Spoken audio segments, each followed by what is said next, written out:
Finally চলে গেলাম West বান্দ্রার ফেরি wharf রেস্টুরেন্টে।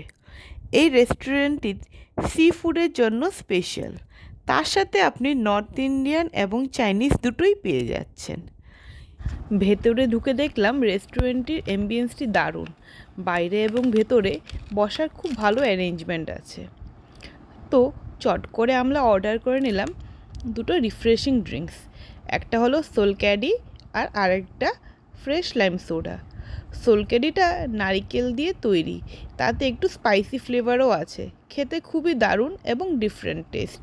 আপনারা অবশ্যই এই রেস্টুরেন্টে এলে সোলক্যাডিটা ট্রাই করে দেখবেন।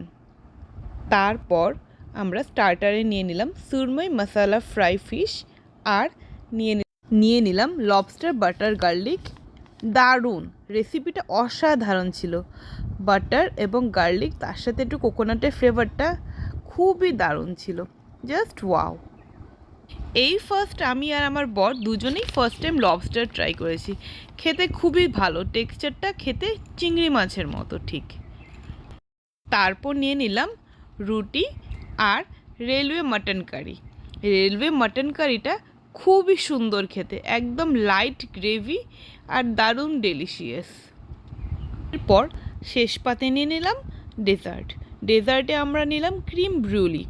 এটা খেতে কিছুটা পুডিং বা কাস্টার্ডের মতো বলতে পারেন, খেতে অসাধারণ টেস্ট ছিল, তাতে ওরা এটাকে ক্যারামেলাইজড করে দিল, দারুণ ছিল খেতে।